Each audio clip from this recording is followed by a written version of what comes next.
श्री अकाल। प्यारे बच्चों, अज की क्लास में तुहाडा स्वागत है। जमात पहली, विशा पंजाबी, उप विशा आओ सुंदर लिखी। प्यारे बच्चों, सुंदर लिखाई लिखण दे लई कुछ खास नुकतिਆਂ ਦਾ ਧਿਆਨ ਰੱਖਣਾ ਪੈਂਦਾ ਹੈ। ਉਹਨਾਂ ਖਾਸ ਨੁਕਤਿਆਂ ਦੀ ਸਾਂਝ ਅੱਜ ਦੀ ਕਲਾਸ ਵਿੱਚ ਤੁਹਾਡੇ ਨਾਲ ਪਾਉਂਦੇ ਹਾਂ। ਅਗਲੀ ਲੜੀ ਦੇ ਵਿੱਚ ਆਉਂਦਾ ਹੈ ਪਹਿਲਾ ਅੱਖਰ ਮਮਾ। ਬਿਲਕੁਲ ਛੋਟੀ ਲਾਈਨ ਗਲਾਈ ਦਿੰਦੇ ਹੋਏ ਤੇ ਵਾਪਸ ਜਾਂਦੇ ਹੋਏ ਤੇ ਫਿਰ ਉੱਪਰ ਤੋਂ ਹੇਠਾਂ ਵੱਲ ਨੂੰ ਸਿੱਧੀ ਰੇਖਾ ਲਾ ਕੇ ਸਾਡੇ ਕੋਲ ਤਿਆਰ ਹੋ ਗਿਆ ਹੈ ਮਮਾ। ਇਸੇ ਹੀ ਲੜੀ ਅਧੀਨ ਅਸੀਂ ਬਣਾਉਂਦੇ ਹਾਂ ਸੱਸਾ। ਉਸੇ ਪ੍ਰਕਾਰ ਹੀ ਗਲਾਈ ਦੇਣੀ ਹੈ।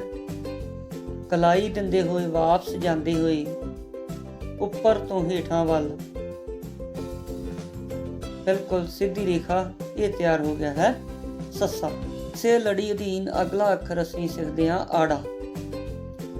ਪਹਿਲੀ ਗਲਾਈ ਨੂੰ ਮੋੜ ਦੇਣਾ ਹੈ, ਉੱਪਰ ਫਿਰ ਜਾਣਾ ਹੈ, ਫਿਰ ਗਲਾਈਦਾਰ ਮੁੜਨਾ ਹੈ, ਫਿਰ ਉੱਪਰ ਜਾਂਦੇ ਹੋਏ ਬਿਲਕੁਲ ਹੇਠਾਂ ਵੱਲ ਨੂੰ ਸਿੱਧੀ ਰੇਖਾ। ਇਸ ਅੱਖਰ ਪਾਉਣ ਲੱਗਿਆਂ ਥੋੜਾ ਧਿਆਨ ਰੱਖਣਾ ਹੈ ਕਿ ਤਿੰਨੇ ਭਾਗਾਂ ਦਾ ਡਿਫਰੈਂਸ ਲਗਭਗ ਬਰਾਬਰ ਹੋਣਾ ਚਾਹੀਦਾ ਹੈ ਤੇ ਪਹਿਲੀ ਤੇ ਦੂਜੀ ਗਲਾਈ ਹੇਠਾਂ ਲਾਈਨ ਨੂੰ ਟੱਚ ਨਹੀਂ ਕਰੇਗੀ। ਇਸ ਤੋਂ ਅਗਲਾ ਅੱਖਰ ਅਸੀਂ ਸ਼ੁਰੂ ਕਰਦੇ ਹਾਂ ਜੱਜਾ। ਬਿਲਕੁਲ ਸਿੱਧੀ ਰੇਖਾ, ਫਿਰ ਹੇਠਾਂ ਵੱਲ ਇੱਕ ਰੇਖਾ ਹੋਰ ਵਿਚਾਲੜੀ ਲਾਈਨ ਉੱਪਰ ਲਾ ਕੇ ਥੋੜੀ ਜਿਹੀ ਤਕੋਣ ਸ਼ਕਲ ਬਣਾਉਂਦੇ ਹੋਏ ਬਿਲਕੁਲ ਹੇਠਾਂ ਵੱਲ। ਇਹ ਤਿਆਰ ਹੋ ਗਿਆ ਸਾਡੇ ਕੋਲ ਜੱਜਾ। ਬਿਲਕੁਲ ਇਸੇ ਪ੍ਰਕਾਰ ਸਿੱਧੀ ਰੇਖਾ ਹੇਠਾਂ ਵੱਲ,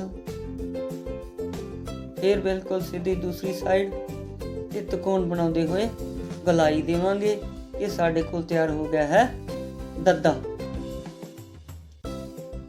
ਇਸੇ ਲੜੀ ਅਧੀਨ ਅਗਲਾ ਅੱਖਰ ਢੱਡਾ।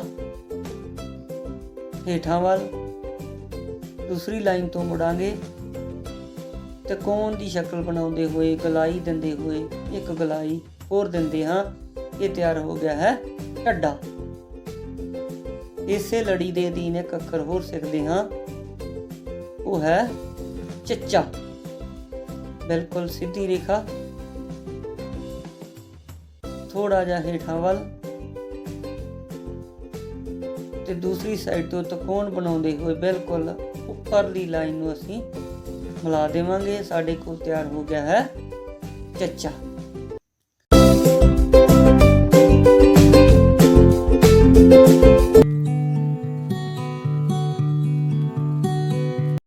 ਸਤਿ ਸ਼੍ਰੀ ਅਕਾਲ ਪਿਆਰੇ ਬੱਚਿਓ।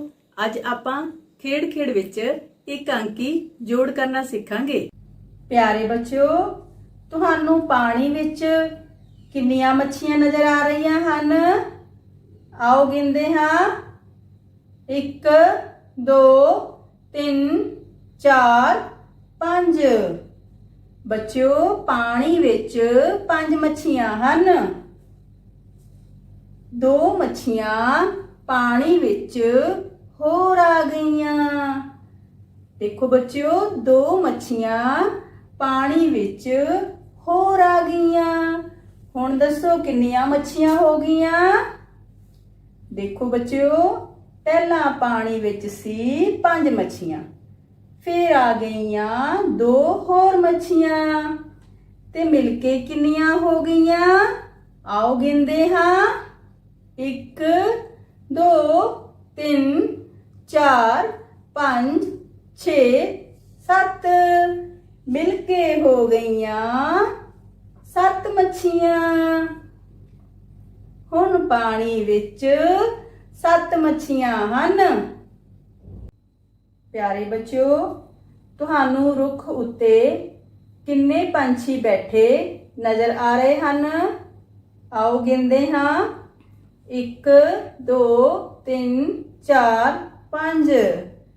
ਬੱਚਿਓ, ਰੁੱਖ ਉੱਤੇ 5 ਪੰਛੀ ਬੈਠੇ ਹਨ। ਇਹ ਦੇਖੋ, 4 ਪੰਛੀ ਰੁੱਖ ਉੱਤੇ ਹੋਰ ਆ ਗਏ। ਦੇਖੋ ਬੱਚਿਓ 4 ਪੰਛੀ ਰੁੱਖ ਉੱਤੇ ਹੋਰ ਆ ਗਏ। ਹੁਣ ਦੱਸੋ ਕਿੰਨੇ ਪੰਛੀ ਹੋ ਗਏ?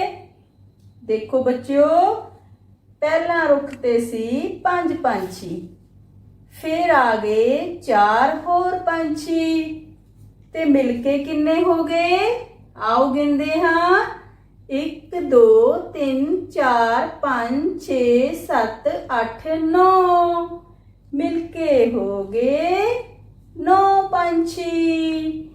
ਬੱਚਿਓ ਹੁਣ ਰੁੱਖ ਉੱਤੇ 9 ਪੰਛੀ ਬੈਠੇ ਹਨ। ਬੱਚਿਓ ਸਲਾਈਡ ਉੱਤੇ ਕਿੰਨੇ ਬੱਚੇ ਝੂਟੇ ਲੈ ਰਹੇ ਹਨ? ਆਓ ਗਿਣਦੇ ਹਾਂ। 1 2 3 4 ਸਲਾਈਡ ਉੱਤੇ 4 ਬੱਚੇ ਝੂਟੇ ਲੈ ਰਹੇ ਹਨ। ਇਹ ਦੇਖੋ ਬੱਚਿਓ 2 ਬੱਚੇ ਸਲਾਈਡ ਉੱਤੇ ਹੋਰ ਆ ਗਏ। ਹੁਣ ਦੱਸੋ ਕਿੰਨੇ ਬੱਚੇ ਹੋ ਗਏ? ਦੇਖੋ ਬੱਚਿਓ ਪਹਿਲਾਂ ਸਲਾਈਡ ਉੱਤੇ ਸੀ 4 ਬੱਚੇ, ਫਿਰ ਆ ਗਏ 2 ਹੋਰ ਬੱਚੇ ਤੇ ਮਿਲ ਕੇ ਕਿੰਨੇ ਹੋ ਗਏ? ਆਓ ਗਿਣਦੇ ਹਾਂ। 1 2 3 4 5 6 ਮਿਲ ਕੇ ਹੋ ਗਏ 6 ਬੱਚੇ। ਹੁਣ ਸਲਾਈਡ ਉੱਤੇ 6 ਬੱਚੇ ਹਨ। ਪਿਆਰੇ ਬੱਚਿਓ ਅੱਜ ਆਪਾਂ ਖੇਡ ਵਿੱਚ ਇੱਕ ਅੰਕੀ ਜੋੜ ਕਰਨਾ ਸਿੱਖਿਆ। ਤੁਸੀਂ ਵੀ ਆਪਣੀ ਗਣਿਤ ਦੀ ਪੁਸਤਕ ਵਿੱਚੋਂ ਪੰਨਾ ਨੰਬਰ 42 ਤੋਂ ਇੱਕ ਅੰਕੀ ਜੋੜ ਦਾ ਅਭਿਆਸ ਘਰ ਬੈਠ ਕੇ ਜ਼ਰੂਰ ਕਰਨਾ ਹੈ। Thank you.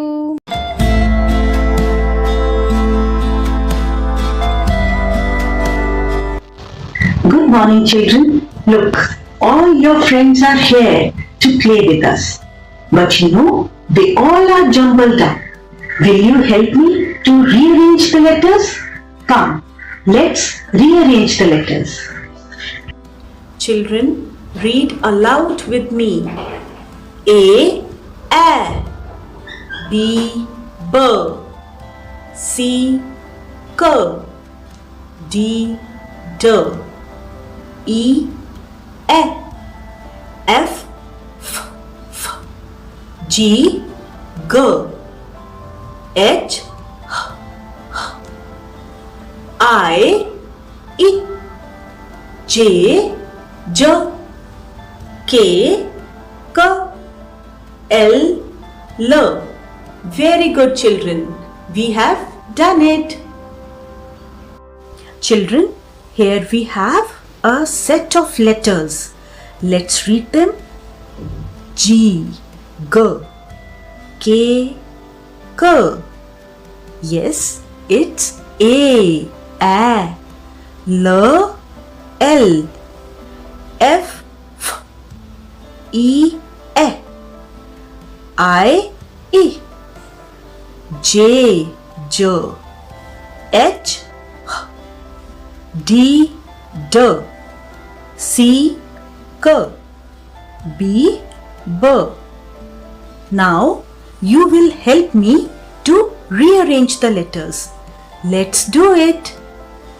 Now children, we know that the first letter is A. A, apple.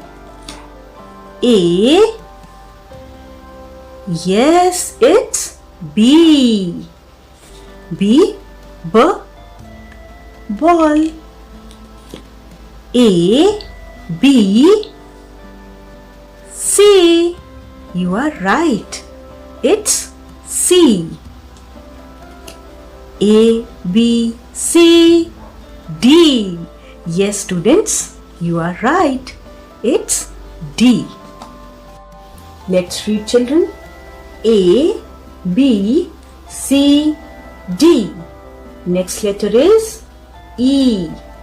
You are right. E. E. Yes, find F.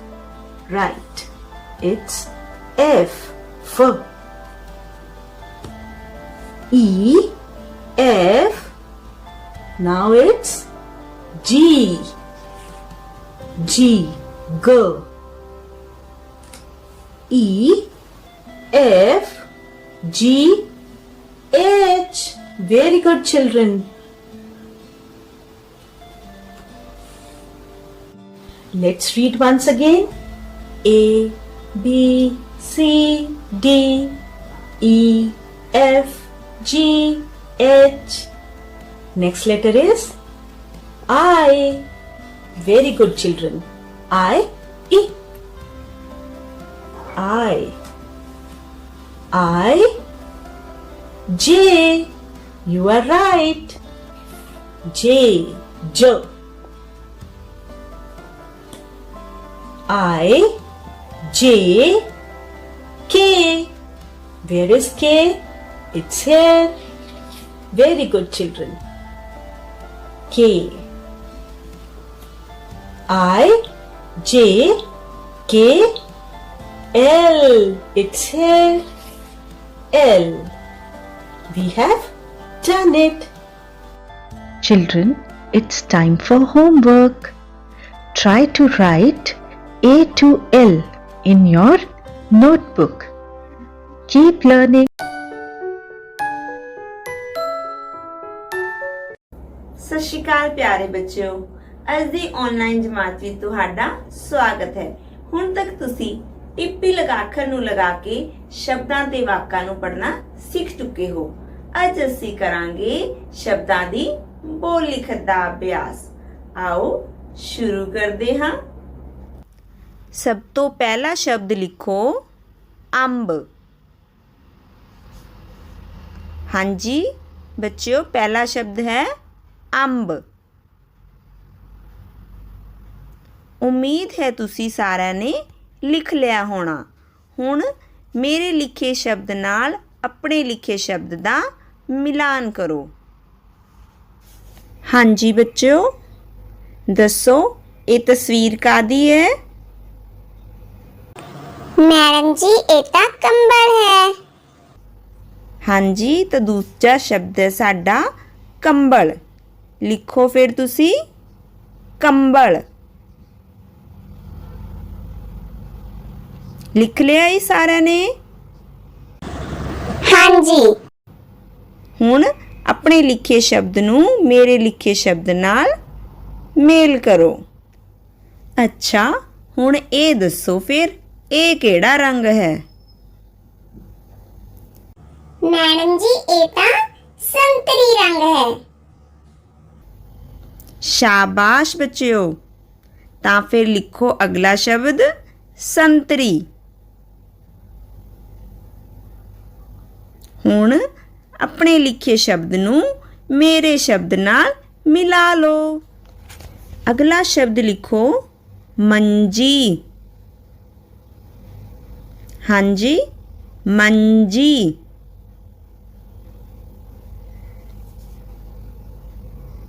ਤਾਂ ਹੁਣ ਮੇਰੇ ਲਿਖੇ ਸ਼ਬਦ ਨਾਲ ਆਪਣੇ ਸ਼ਬਦ ਨਾਲ ਮਿਲਾਓ।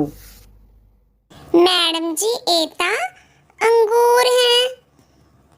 ਹਾਂਜੀ, ਤਾਂ ਅਗਲਾ ਸ਼ਬਦ ਹੈ ਸਾਡਾ ਅੰਗੂਰ।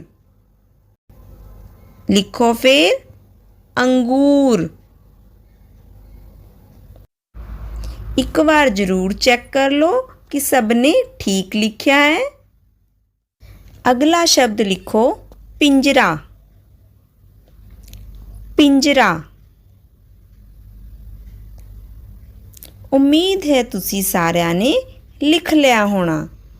ਹੁਣ ਤੁਸੀਂ ਆਪਣੇ ਲਿਖੇ ਸ਼ਬਦ ਤੇ ਮੇਰੇ ਲਿਖੇ ਸ਼ਬਦ ਦਾ ਮਿਲਾਨ ਕਰ ਲਓ। ਪਿਆਰੇ ਬੱਚਿਓ, ਘਰ ਦੇ ਕੰਮ ਵਿੱਚ ਤੁਸੀਂ ਨੇ ਅੱਜ ਕਰਵਾਏ ਗਏ ਸ਼ਬਦਾਂ ਨੂੰ ਲਿਖਣ ਦਾ ਅਭਿਆਸ ਤੇ ਪੰਨਾ ਨੰਬਰ 25 ਉੱਤੇ ਦਿੱਤੇ ਟਿੱਪੀ ਲਗਾਖਰ ਦੇ ਸ਼ਬਦਾਂ ਨੂੰ ਲਿਖਣ ਦਾ ਅਭਿਆਸ ਕਰਨਾ ਹੈ।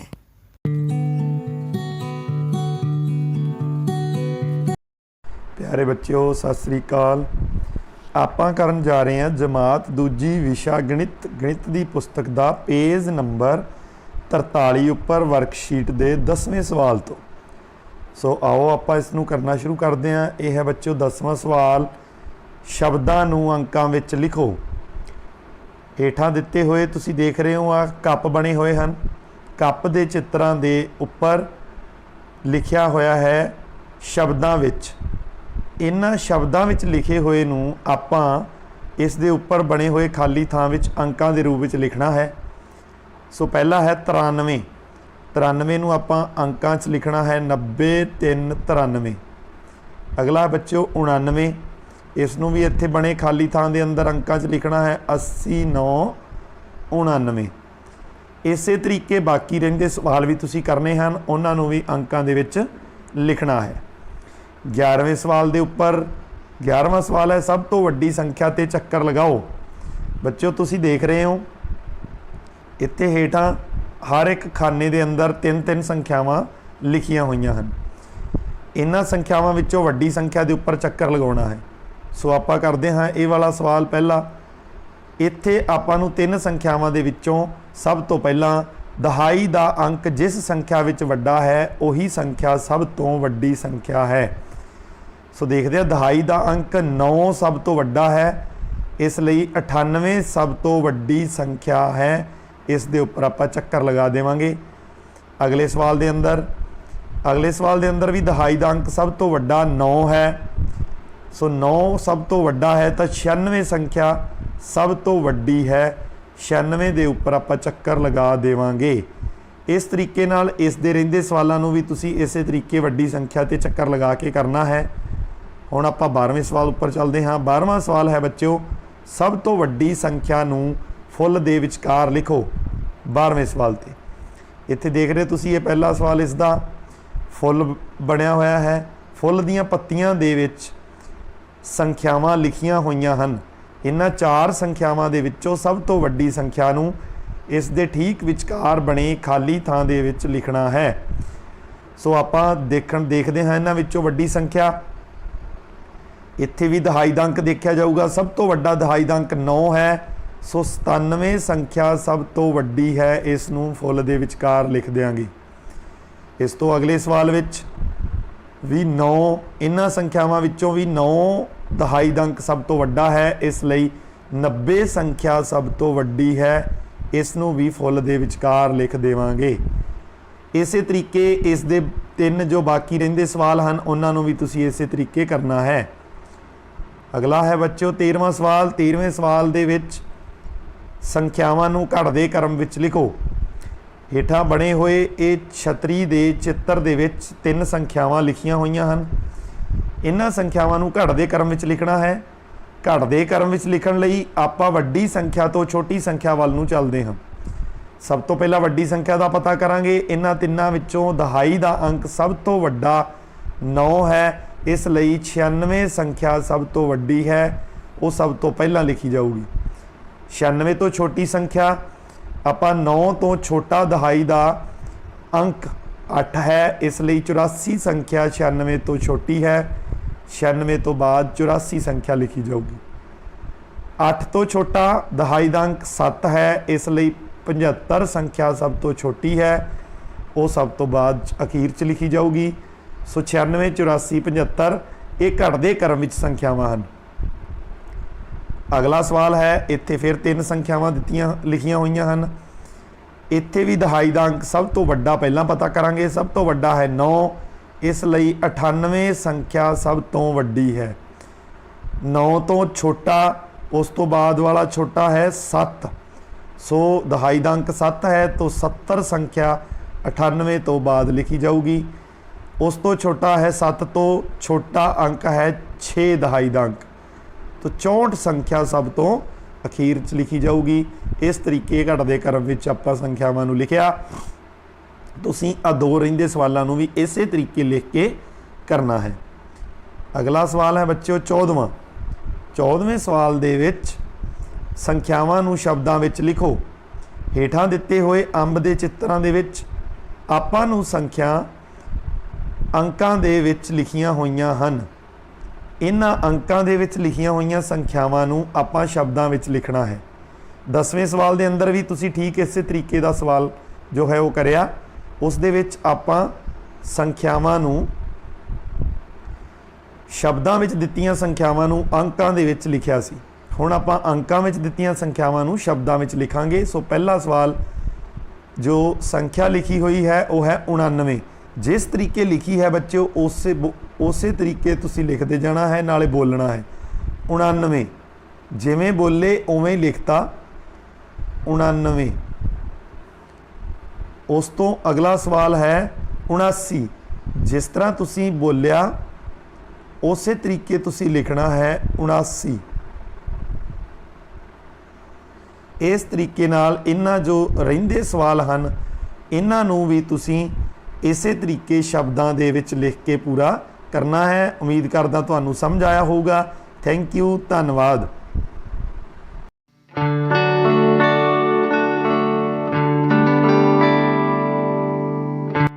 Hello kids, today we will learn about vowel sound E. We will make some words with sound N. Let's start. D, N, den, den, H, N, hen, hen,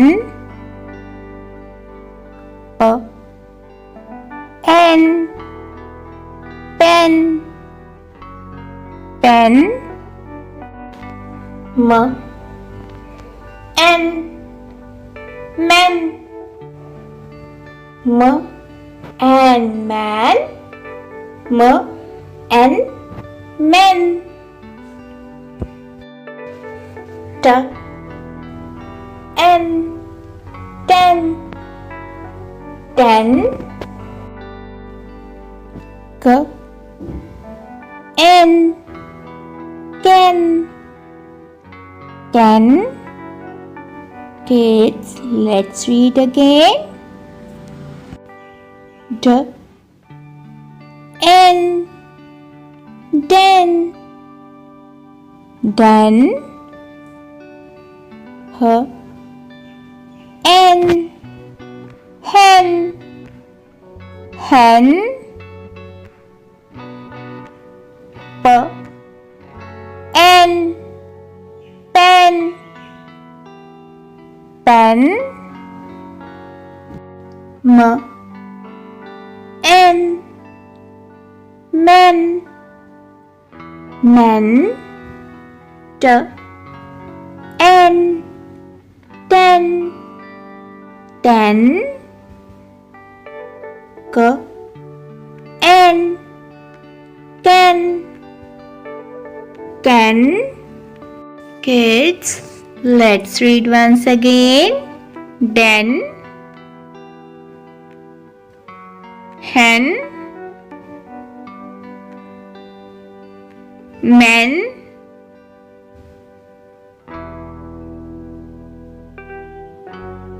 ten, pen,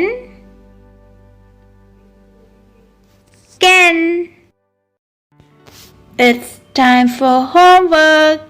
Kids, write down these words in your notebook. Keep learning. Thank you. ਪਿਆਰੇ ਬੱਚਿਓ, ਅਸੀਂ ਬਹੁਤ ਸਾਰੀਆਂ ਗਲਤੀਆਂ ਕਰਦੇ ਹਾਂ, ਪਰ ਸਾਡੇ ਮਾਪੇ ਸਾਨੂੰ ਇਹਨਾਂ ਸਾਰੀਆਂ ਗਲਤੀਆਂ ਕਰਨ ਤੇ ਵੀ ਮਾਫ ਕਰ ਦਿੰਦੇ ਐ, ਜਿਸ ਲਈ ਸਾਨੂੰ ਉਹਨਾਂ ਦਾ ਧੰਨਵਾਦੀ ਹੋਣਾ ਚਾਹੀਦਾ ਹੈ। ਪਿਆਰੇ ਬੱਚਿਓ, ਲੋ ਫਿਰ ਅੱਜ ਮੈਂ ਤੁਹਾਨੂੰ ਬਿੱਟੂ ਦੀ ਹੱਡ ਬੀਤੀ ਸੁਣਾਉਂਦੀ ਹਾਂ। ਬਿੱਟੂ ਪੜ ਸਕੂਲੋਂ ਆਇਆ, ਆ ਕੇ ਘਰ ਗੰਦ ਮਚਾਇਆ, ਬੂਟ ਜੁਰਾਬਾਂ ਵਰਦੀ ਨੂੰ ਸਾਰੇ ਘਰ 'ਚ ਫੈਲਾਇਆ। ਦੇਖੋ ਬੱਚਿਓ, ਇਹ ਸੋਫੇ ਤੇ ਬੈਠਾ ਹੋਇਆ ਬੱਚਾ ਬਿੱਟੂ ਹੈ। ਬਿੱਟੂ ਜਦੋਂ ਸਕੂਲ ਤੋਂ ਪੜ੍ਹ ਕੇ ਆਇਆ ਤਾਂ ਘਰ ਦੇ ਅੰਦਰ ਵੜਦਿਆਂ ਸਾਰੀ ਉਸਨੇ ਆਪਣਾ ਬਸਤਾ ਇੱਕ ਪਾਸੇ ਸੁੱਟਿਆ, ਬੂਟ ਰਸਤੇ 'ਚ ਹੀ ਲਾ ਕੇ ਰੱਖ ਦਿੱਤੇ, ਇੱਕ ਜੁਰਾਬ ਕਿਤੇ ਤੇ ਦੂਜੀ ਕਿਤੇ ਵਗਾ ਕੇ ਮਾਰੀ, ਵਰਦੀ ਉਤਾਰ ਕੇ ਜ਼ਮੀਨ ਤੇ ਸੁੱਟ ਦਿੱਤੀ, ਸਾਰੇ ਕਮਰੇ 'ਚ ਸਮਾਨ ਖਲੇਰ ਕੇ ਰੱਖ ਦਿੱਤਾ। ਮੰਮੀ ਜਦੋਂ ਕਮਰੇ 'ਚ ਆਏ ਤਾਂ ਉਹਨਾਂ ਨੇ ਦੇਖਿਆ ਕਿ ਬਿੱਟੂ ਨੇ ਆਪਣਾ ਸਾਰਾ ਸਮਾਨ ਕਮਰੇ 'ਚ ਖਲੇਰ ਦਿੱਤਾ ਹੈ। ਮੰਮੀ ਕਹਿੰਦੇ, ਪਿਆਰੇ ਪੁੱਤਰ ਕੋਲ ਆ ਕੇ ਦੇਵੋ ਉੱਤਰ, ਸਕੂਲ ਵਿੱਚ ਨਾ ਖਾਣਾ ਖਾਂਦੇ ਤਾਈਓ ਤਾਂ ਡਾਕਟਰ ਦੇ ਜਾਂਦੇ, ਆਪਣੀ ਹਰ ਇੱਕ ਚੀਜ਼ ਨੂੰ ਚੁੱਕੋ, ਚੁੱਕ ਕੇ ਆਪਣੀ ਥਾਂ ਤੇ ਰੱਖੋ। ਮੰਮੀ ਨੂੰ ਦੇਖਣ ਸਾਰ ਹੀ ਬਿੱਟੂ ਬੋਲਿਆ, ਮੰਮੀ ਬਹੁਤ ਭੁੱਖ ਲੱਗੀ ਹੈ। ਮੰਮੀ ਨੇ ਕਿਹਾ, ਬੇਟਾ ਜੀ ਤੁਸੀਂ ਸਕੂਲ 'ਚ ਖਾਣਾ ਨਹੀਂ ਖਾਦਾ ਹੋਣਾ। ਬੇਟੇ, ਜਦੋਂ ਅਸੀਂ ਭੁੱਖੇ ਪੇਟ ਰਹਿੰਦੇ ਹਾਂ ਤਾਂ ਬਿਮਾਰ ਹੋ ਜਾਂਦੇ ਹਾਂ, ਤਾਂ ਹੀ ਸਾਨੂੰ ਡਾਕਟਰ ਕੋਲ ਜਾਣਾ ਪੈਂਦਾ ਹੈ। ਬਿੱਟੂ ਬੋਲਿਆ, ਮੰਮੀ ਮੈਨੂੰ ਮਾਫ ਕਰ ਦਿਓ, ਅੱਗੇ ਤੋਂ ਮੈਂ ਰੋਜ਼ ਸਮੇਂ ਸਿਰ ਖਾਣਾ ਖਾਵਾਂਗਾ। ਮੰਮੀ ਨੇ ਬਿੱਟੂ ਨੂੰ ਆਪਣੇ ਕੋਲ ਬੁਲਾਇਆ ਤੇ ਸਮਝਾਇਆ ਕਿ ਆਪਣਾ ਸਾਰਾ ਸਮਾਨ ਟਿਕਾਣੇ ਤੇ ਰੱਖੋ। ਬਿੱਟੂ ਬੋਲਿਆ, ਮੰਮੀ ਮੈਨੂੰ ਮਾਫ ਕਰ ਦਿਓ, ਮੈਂ ਹੁਣ ਸਾਰਾ ਸਮਾਨ ਟਿਕਾਣੇ ਤੇ ਰੱਖ ਦਿੰਦਾ ਹਾਂ। ਬਿੱਟੂ ਦੂਜੇ ਕਮਰੇ ਵੜਿਆ, ਗੰਦੇ ਪੈਰੀ ਮੰਜੇ ਚੜਿਆ। ਬਿੱਟੂ ਨੇ ਫਿਰ ਕੁੱਦ ਸਾਰੀ ਚਾਦਰ ਪੈਰਾਂ ਨਾਲ ਖਿਲਾਰੀ। ਪਾਪਾ ਕਹਿੰਦੇ, ਸੁਣੋ ਬੇਟਾ, ਭੱਜ ਦੌੜ ਤੂੰ ਇਹ ਕੀ ਕੀਤਾ। ਫਿਰ ਬਿੱਟੂ ਦੂਜੇ ਕਮਰੇ 'ਚ ਗਿਆ ਤੇ ਗੰਦੇ ਪੈਰੀ ਮੰਜੇ ਤੇ ਚੜ ਗਿਆ ਤੇ ਕੁੱਦਣ ਲੱਗ ਪਿਆ। ਜਦੋਂ ਪਾਪਾ ਨੇ ਦੇਖਿਆ, ਪਾਪਾ ਨੇ ਉਸਨੂੰ ਸਮਝਾਇਆ, ਬੇਟਾ ਤੁਹਾਨੂੰ ਗੰਦੇ ਪੈਰ ਲੈ ਕੇ ਚਾਦਰ ਤੇ ਨਹੀਂ ਚੜਨਾ ਚਾਹੀਦਾ। ਪਾਪਾ ਜੀ ਮੈਨੂੰ ਮਾਫ ਕਰ ਦਿਓ, ਅੱਗੇ ਤੋਂ ਮੈਂ ਇਹ ਗਲਤੀ ਨਹੀਂ ਕਰਾਂਗਾ। ਦਾਦੀ ਜੀ ਦੀ ਮਾਲਾ ਪਿਆਰੀ, ਮਣਕਾ ਕਰਤੀ ਸਾਰੀ। ਕਹਿੰਦੇ ਦਾਦੀ ਪਿਆਰੇ ਬੇਟਾ, ਮਣਕੇ ਚੁੱਕ ਕੇ ਸੁੱਟੇ ਹੇਠਾਂ, ਮਣਕੇ ਸੌਖੇ ਹੁੰਦੇ ਖਿੰਡਾਉਣੇ। ਫਿਰ ਬਿੱਟੂ ਆਪਣੀ ਦਾਦੀ ਮਾਂ ਦੀ ਮਾਲਾ ਲੈ ਕੇ ਦੇਖਣ ਲੱਗਾ ਤਾਂ ਮਾਲਾ ਇੱਕਦਮ ਉਹਦੇ ਹੱਥੋਂ ਛੁੱਟ ਗਈ ਤੇ ਡਿੱਗਦੇ ਸਾਰੀ ਉਹ ਟੁੱਟ ਗਈ। ਤਾਂ ਉਹਨਾਂ ਨੇ ਸਮਝਾਇਆ ਕਿ ਬੇਟਾ, ਮਣਕੇ ਖਿਲਾਰਨੇ ਸੌਖੇ ਹੁੰਦੇ ਐ ਪਰ ਸਮੇਟਨੇ ਔਖੇ ਹੋ ਜਾਂਦੇ ਐ। ਦਾਦੀ ਜੀ ਮੈਨੂੰ ਮਾਫ ਕਰ ਦਿਓ, ਮੈਂ ਤੁਹਾਡੀ ਮਾਲਾ ਦੇ ਮਣਕੇ ਹੁਣੇ ਸਮੇਟ ਦਿੰਦਾ ਹਾਂ। ਮੈਨੂੰ ਪੂਰੀ ਉਮੀਦ ਹੈ ਕਿ ਅੱਜ ਤੋਂ ਬਾਅਦ ਤੁਸੀਂ ਗਲਤੀ ਹੋ ਜਾਣ ਤੇ ਮਾਫੀ ਜ਼ਰੂਰ ਮੰਗੋਗੇ ਤੇ ਉਸ ਨੂੰ ਸੁਧਾਰ ਵੀ ਲਓਗੇ।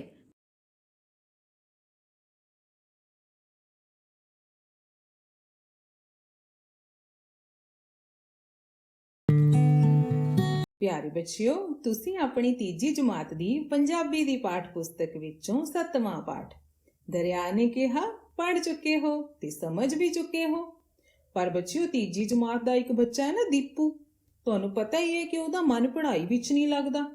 ਇਸ ਲਈ ਨਾ ਉਸਨੇ ਪਾਠ ਧਿਆਨ ਨਾਲ ਨਹੀਂ ਸੁਣਿਆ ਤੇ ਉਹਨੂੰ ਪਾਠ ਅਭਿਆਸ ਦੇ ਕੁਝ ਵਾਕਾਂ ਬਾਰੇ ਪਤਾ ਹੀ ਨਹੀਂ ਕਿ ਉਹ ਠੀਕ ਨੇ ਜਾਂ ਗਲਤ ਨੇ। ਚਲੋ ਆਓ ਆਪਾਂ ਆਪਣੇ ਦੋਸਤ ਦੀਪੂ ਦੀ ਮਦਦ ਕਰੀਏ ਤਾਂ ਜੋ ਉਹ ਠੀਕ ਵਾਕਾਂ ਅੱਗੇ ਸਹੀ ਅਤੇ ਗਲਤ ਵਾਕਾਂ ਅੱਗੇ ਗਲਤ ਦਾ ਨਿਸ਼ਾਨ ਲਗਾ ਸਕੇ।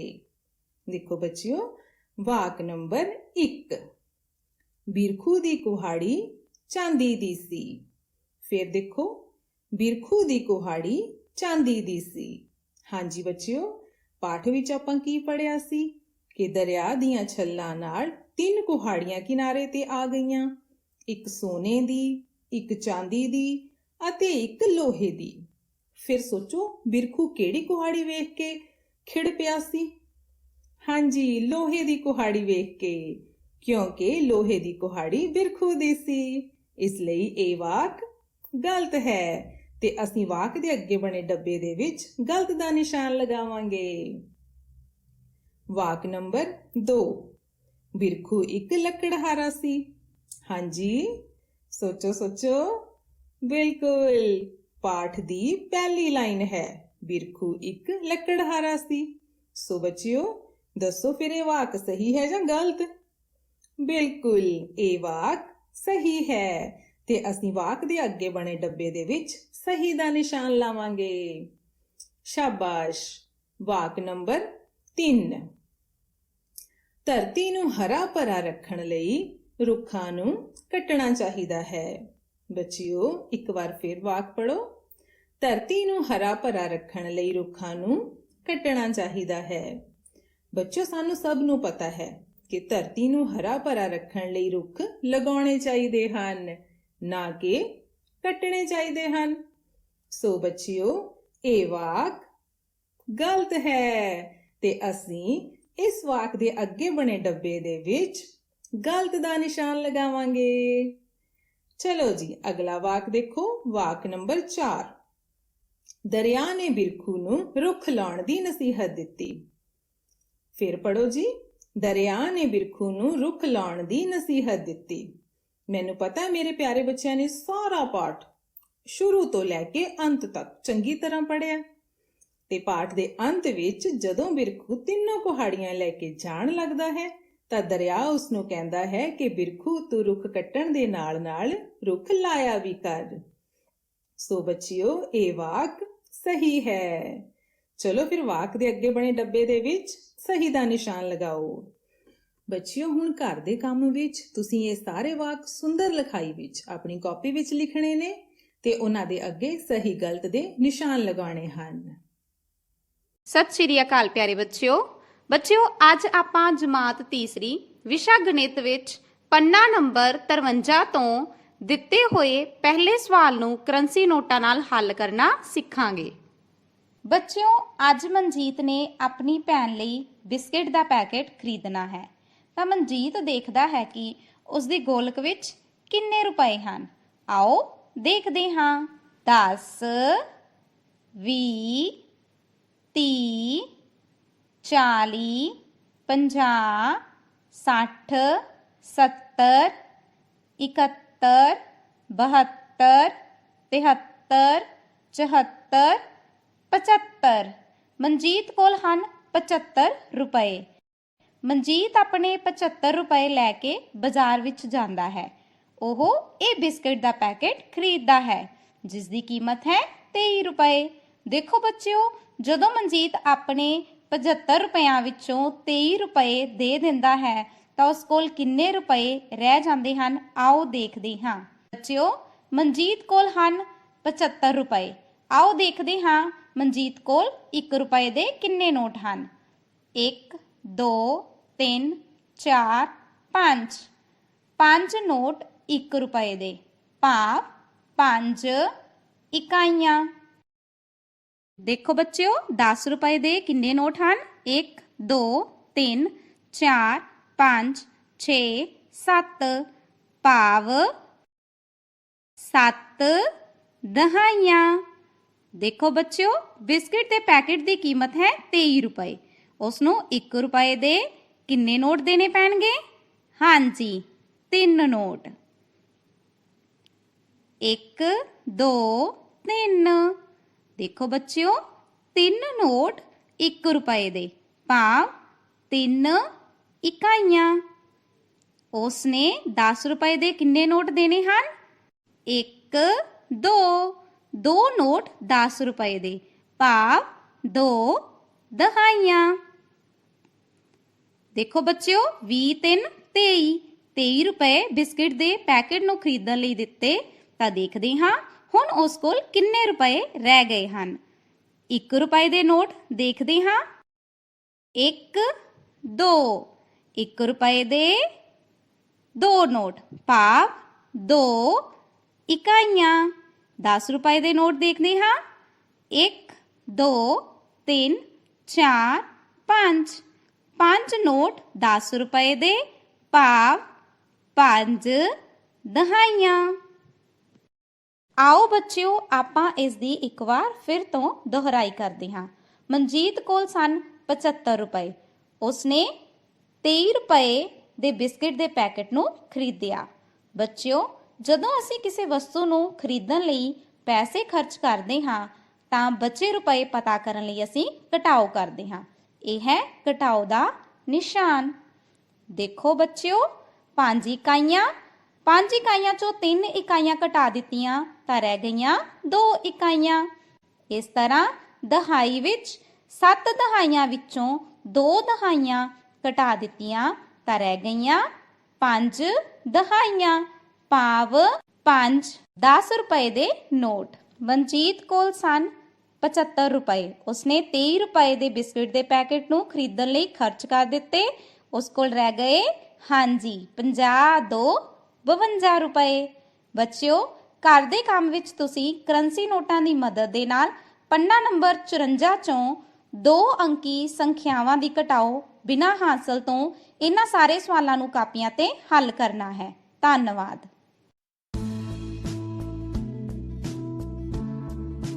Hello children, today we will learn how to behave in a park. Yes, here are many beautiful flowers in the park. Should we pluck flowers from the park? Say yes or no. No, we should not. So, which is the right option? Yes, pluck flowers. Do not pluck flowers.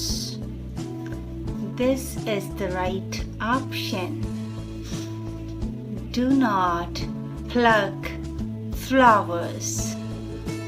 Pluck. Pluck. Okay?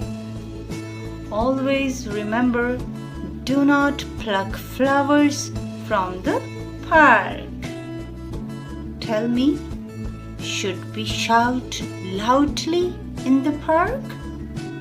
Say yes or no? No. See how bad the other person feels?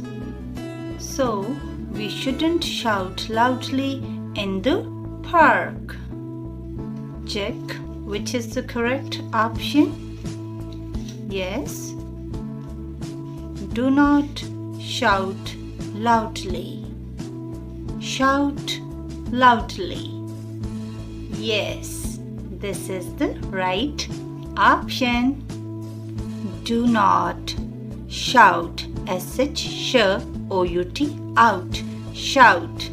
L-O-U-D, loud. L-O-I-L-Y, loudly.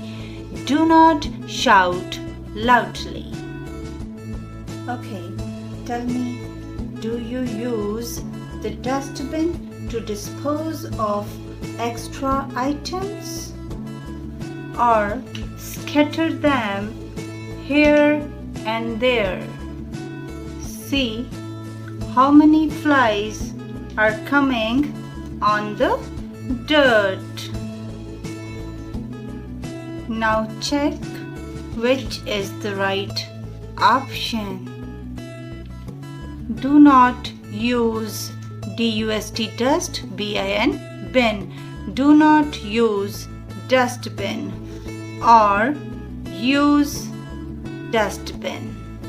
This is the correct option. Always use dustbin in the park. Tell me, should we disturb others? Say yes or no? No, we shouldn't. Do not disturb others. Do not disturb others in the park. So, this is the right option. Disturb others? No. We will mark here cross. Do not disturb others. So, what we have learned? Do not pluck flowers. Do not shout loudly. Use dustbin. Do not disturb others. It's time for homework. Complete the exercise given at page number 24.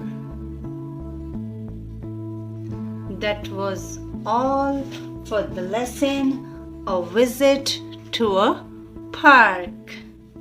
See you later with the next lesson, that is trees.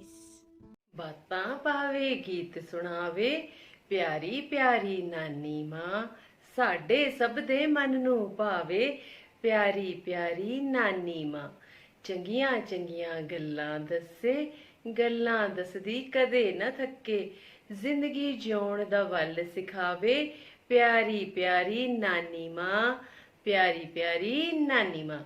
ਬੱਚਿਓ ਤੁਸੀਂ ਪਾਠ ਨਾਨੀ ਦੀ ਸਿੱਖਿਆ ਪੜ੍ਹ ਚੁੱਕੇ ਹੋ। आओ ਅੱਜ ਅਸੀਂ ਇਸ ਪਾਠ ਦੇ ਪ੍ਰਸ਼ਨ ਉੱਤਰ ਕਰੀਏ। ਸਾਡਾ ਪਹਿਲਾ ਪ੍ਰਸ਼ਨ ਹੈ ਬੁੱਧ ਰਾਮ ਦਾ ਇਹ ਨਾਮ ਕਿਸਨੇ ਅਤੇ ਕਿਉਂ ਰੱਖਿਆ। ਹਾਂਜੀ ਬੱਚਿਓ, ਇਹ ਬੁੱਧ ਰਾਮ ਹੈ, ਇਸ ਦਾ ਨਾਮ ਕਿਸਨੇ ਰੱਖਿਆ ਸੀ? ਇਸ ਪ੍ਰਸ਼ਨ ਦਾ ਉੱਤਰ ਹੈ ਬੁੱਧ ਰਾਮ ਦਾ ਇਹ ਨਾਮ ਉਸ ਦੀ ਨਾਨੀ ਨੇ ਰੱਖਿਆ ਸੀ, ਕਿਉਂਕਿ ਉਸ ਦੀ ਨਾਨੀ ਦੀ ਇੱਛਾ ਸੀ ਕਿ ਉਸ ਦਾ ਦੋਤਾ ਬੁੱਧੀ ਵਾਲਾ ਹੋਵੇ। ਤਾਂ ਬੁੱਧ ਰਾਮ ਦਾ ਇਹ ਨਾਮ ਉਸ ਦੀ ਨਾਨੀ ਨੇ ਰੱਖਿਆ ਸੀ। ਦੂਸਰਾ ਪ੍ਰਸ਼ਨ ਹੈ ਨਾਨਕੇ ਜਾਣ ਸਮੇਂ ਰਸਤੇ ਵਿੱਚ ਬੁੱਧੂ ਨੂੰ ਕੌਣ-ਕੌਣ ਮਿਲਿਆ? ਹਾਂਜੀ ਬੱਚਿਓ, ਇਸ ਦਾ ਉੱਤਰ ਹੈ ਨਾਨਕੇ ਜਾਣ ਸਮੇਂ ਰਸਤੇ ਵਿੱਚ ਬੁੱਧੂ ਨੂੰ ਸ਼ਿਕਾਰੀ, ਕੁਝ ਚੋਰ, ਪਿੰਡ ਦੇ ਲੋਕ, ਅਗਲੇ ਪਿੰਡ ਦਾ ਇੱਕ ਪਰਿਵਾਰ ਅਤੇ ਇੱਕ ਕਿਰਸਾਨ ਮਿਲਿਆ। ਕੌਣ-ਕੌਣ ਮਿਲਿਆ ਸੀ ਬੱਚਿਓ? ਇੱਕ ਸ਼ਿਕਾਰੀ, ਕੁਝ ਚੋਰ,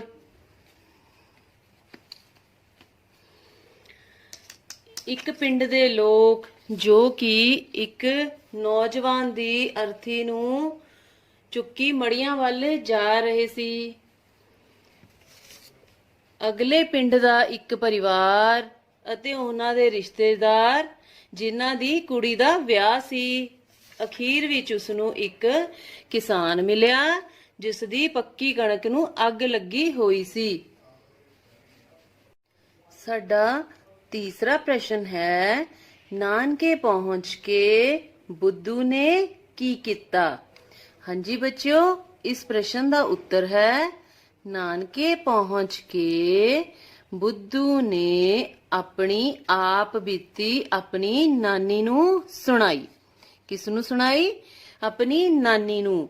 ਭਾਵ ਕਿ ਉਸਨੇ ਰਸਤੇ ਵਿੱਚ ਜੋ ਕੁਝ ਵੀ ਬੁੱਧੂ ਦੇ ਨਾਲ ਹੋਇਆ ਉਸਨੇ ਜਾ ਕੇ ਆਪਣੀ ਨਾਨੀ ਨੂੰ ਦੱਸਿਆ। ਸਾਡਾ ਸੱਸਾ ਪ੍ਰਸ਼ਨ ਹੈ ਨਾਨੀ ਨੇ ਬੁੱਧੂ ਨੂੰ ਕੀ ਸਮਝਾਇਆ? ਇਸ ਪ੍ਰਸ਼ਨ ਦਾ ਉੱਤਰ ਹੈ ਬੱਚਿਓ ਨਾਨੀ ਨੇ ਬੁੱਧੂ ਨੂੰ ਸਮਝਾਇਆ ਜੇਕਰ ਤੂੰ ਅਨਪੜ੍ਹ ਰਿਹਾ ਤਾਂ ਹੀ ਬੁੱਧੂ ਬਣਿਆ। ਪੜ੍ਹਾਈ ਕਰਕੇ ਤੂੰ ਹੁਸ਼ਿਆਰ ਅਤੇ ਅਕਲਮੰਦ ਹੋ ਜਾਣਾ ਸੀ। ਪੜ੍ਹੇ ਲਿਖੇ ਮੁੰਡੇ ਕੁੜੀਆਂ ਫਜ਼ੂਲ ਨਹੀਂ ਬੋਲਦੇ।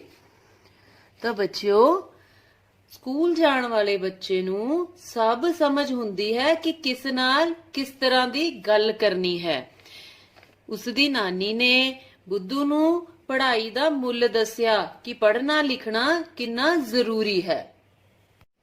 ਸਾਡਾ ਹਾਹਾ ਪ੍ਰਸ਼ਨ ਹੈ ਆਪਣੇ ਘਰ ਪਰਤ ਕੇ ਬੁੱਧੂ ਨੇ ਮਾਂ ਨੂੰ ਕੀ ਕਿਹਾ? ਇਸ ਦਾ ਉੱਤਰ ਹੈ ਬੱਚਿਓ ਆਪਣੇ ਘਰ ਪਰਤ ਕੇ ਬੁੱਧੂ ਨੇ ਮਾਂ ਨੂੰ ਕਿਹਾ ਕਿ ਉਹ ਵੀ ਕੱਲ ਤੋਂ ਪੜ੍ਹਨ ਲਈ ਸਕੂਲ ਜਾਵੇਗਾ। ਕਿਉਂਕਿ ਬੱਚਿਓ ਹੁਣ ਬੁੱਧੂ ਨੂੰ ਸਮਝ ਆ ਗਈ ਸੀ ਕਿ ਪੜ੍ਹਾਈ ਲਿਖਾਈ ਕਿੰਨੀ ਜ਼ਰੂਰੀ ਹੈ। ਘਰ ਦੇ ਕੰਮ ਵਿੱਚ ਬੱਚਿਓ ਤੁਸੀਂ ਇਹਨਾਂ ਪ੍ਰਸ਼ਨ ਉੱਤਰਾਂ ਨੂੰ ਹੀ ਸੁੰਦਰ ਲਿਖਾਈ ਵਿੱਚ ਕਰਕੇ ਆਪਣੇ ਅਧਿਆਪਕ ਜੀ ਤੋਂ ਚੈੱਕ ਕਰਵਾਉਣਾ ਹੈ। ਠੀਕ ਹੈ ਬੱਚਿਓ, ਧੰਨਵਾਦ।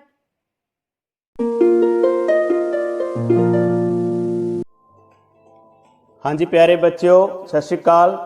ਪਿਆਰੇ ਬੱਚਿਓ, ਚੌਥੀ ਸ਼੍ਰੇਣੀ ਦੇ ਗਣਿਤ ਦੀ ਦੁਨੀਆ ਦੇ ਅਭਿਆਸ 2.2 ਦੇ ਦੂਜੇ ਸਵਾਲ ਦੇ ਈ ਅਤੇ ਜੀ ਸਵਾਲ ਕਰਦੇ ਹਾਂ। ਸਭ ਤੋਂ ਪਹਿਲਾਂ ਈ ਸਵਾਲ ਕਰਦੇ ਹਾਂ 1837 ਜੋੜ 3043 ਘਟਾਓ 413।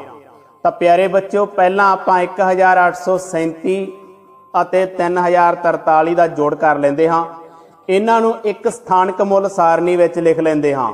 ਤਾਂ ਪਿਆਰੇ ਬੱਚਿਓ 1837 ਨੂੰ ਆਪਾਂ ਕਰੰਸੀ ਨੋਟਾਂ ਦੁਆਰਾ ਦਰਸਾਉਂਦੇ ਹਾਂ।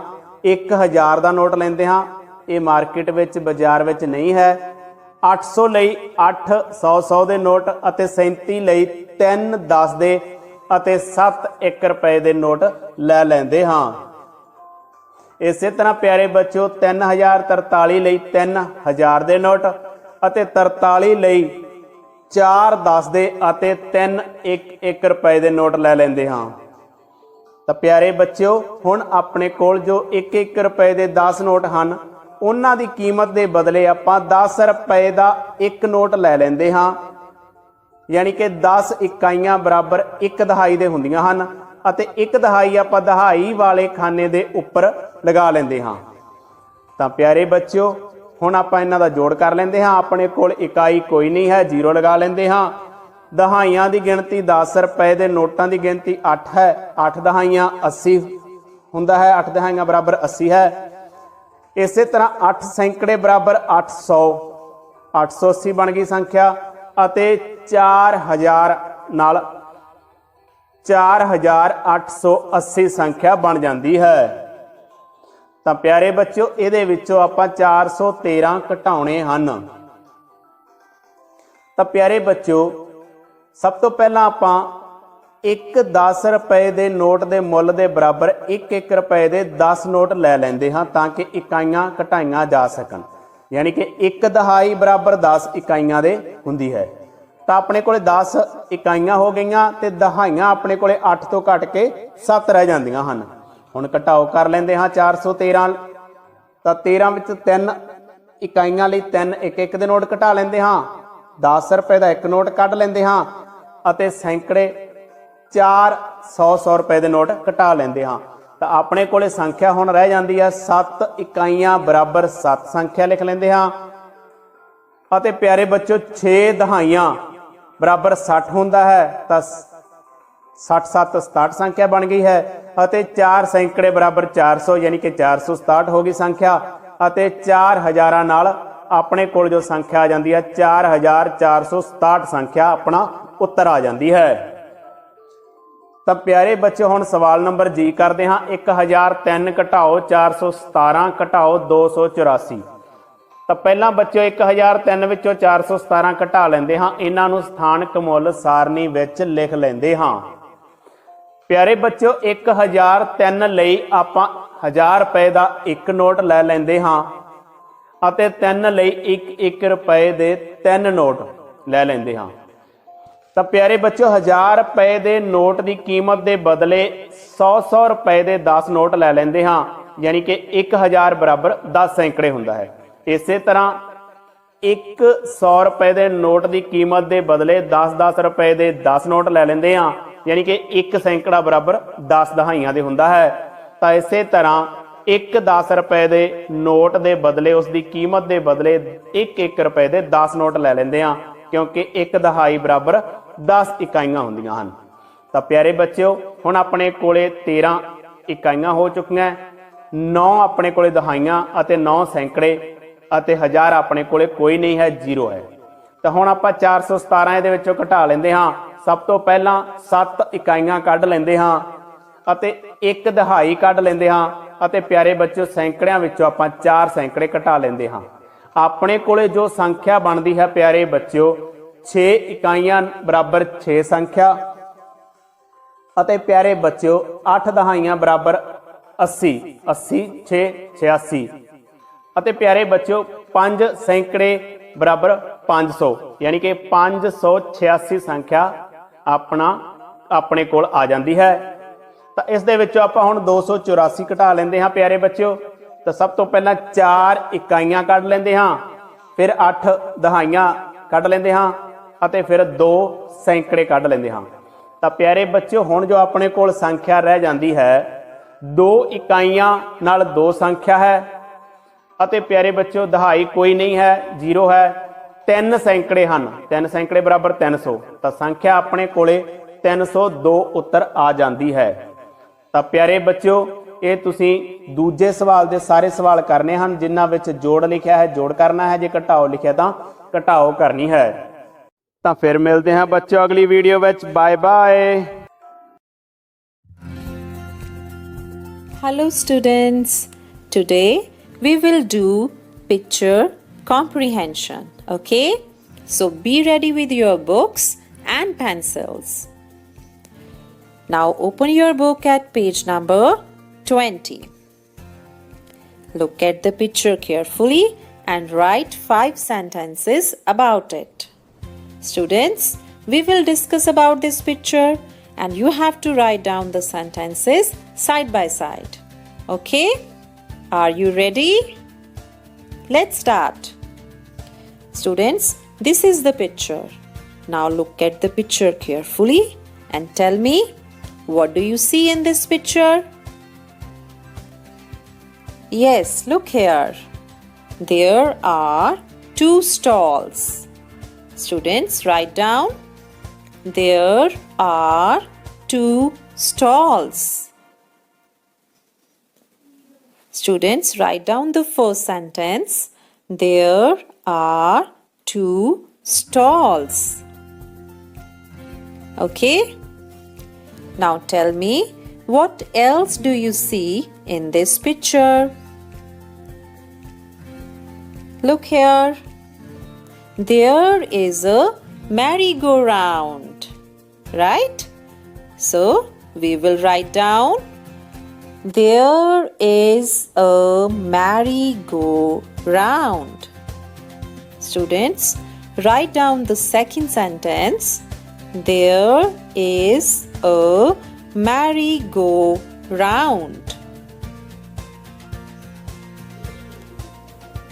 Okay, now tell me, what else do you see in this picture? Look here. There is a balloon seller, right? So, write down, there is a balloon seller. Students, this is the third sentence. Write it down. There is a balloon seller. Now tell me, what else do you see in this picture? Look here. Some children are buying balloons, right? So, write down, some children are buying balloons. Students, write down the fourth sentence. Some children are buying balloons. Okay? Now tell me, what else do you see in this picture? Yes? Look here. All the children are looking so happy. They are enjoying, right? So we will write down, the children are having fun. Students, write down the fifth and the last sentence. The children are having fun. Okay? Now students, let's revise all the 5 sentences one by one. Okay? The first sentence is, there are 2 stalls. Next one is, there is a merry-go-round. Third one is, there is a balloon seller. Next one is, some children are buying balloons. And the last one is, the children are having fun. Okay? Students, I hope you have enjoyed the class. And now it's time for your homework. And your homework is to write down all these 5 sentences in your notebooks. And students, you have to learn these sentences also. Okay? So give your best and have a nice day ahead. नमस्कार, आप सबका हिंदी की कक्षा में स्वागत है। आप सब बच्चे उ वर्ण की बनावट वाले शब्दों से भली भांति परिचित हो चुके हो। अब मैं उसके आगे के वर्णों को लिखने का अभ्यास कराऊंगी। तो चलिए शुरू करते हैं। आगे के ई लिखने के लिए पहले छोटी खड़ी रेखा आधा गोला बनाएंगे, फिर दूसरी तरफ आधा गोल बनाएंगे और इसे नीचे से इस तरह घुमा देंगे। इसके ऊपर एक बड़ी आड़ी रेखा दोबारा देखेंगे।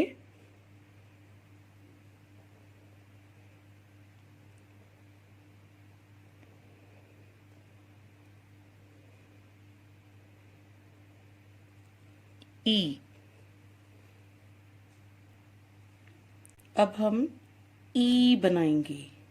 इसके लिए छोटी खड़ी रेखा, अर्धगोल, इसके साथ एक और अर्धगोल नीचे घुमाते हुए, सर पर एक और गोल। ये बन गया ई। दोबारा देखेंगे।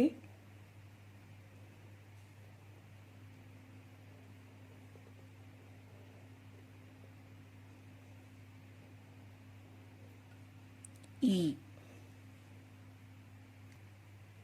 अब हम झ बनाएंगे।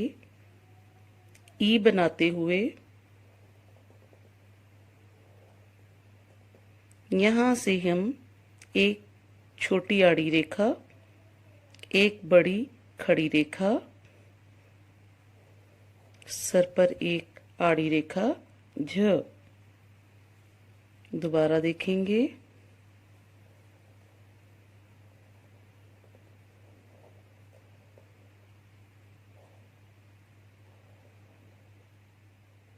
अब हम बनाएंगे ड। ड बनाने के लिए पहले छोटी खड़ी रेखा, आधा गोल, इसकी सीध तक ही ये आधा गोल आए और इसे दूसरी तरफ एक और आधा गोल। ये बन गया ड। दोबारा देखेंगे।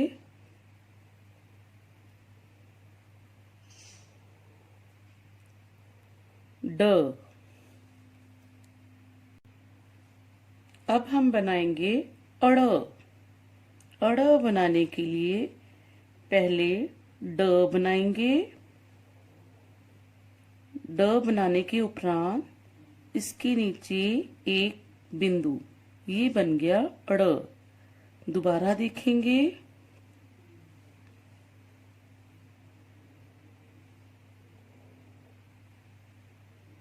अड़। अब हम लिखेंगे ङ। पहले ड बनाएं। ड बनाते हुए इस तरफ एक छोटा बिंदु, इस तरह ये बन गया ङ। दोबारा देखेंगे।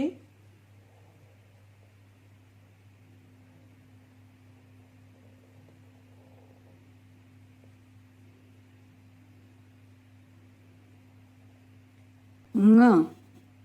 अब बनाएंगे ह। ह बनाने के लिए पहले आधा गोल, दूसरा आधा गोल नहीं, पूरा नहीं बनाना, इसे इस तरह बनाकर छोड़ दें और यहां से एक और आधा गोल, ये बन जाएगा ह। दोबारा देखेंगे।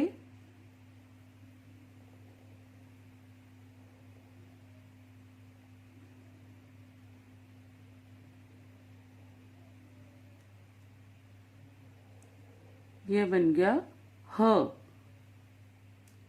गृह कार्य में आप सबने इन वर्णों को उच्चारण के साथ लिखने का अभ्यास करना है।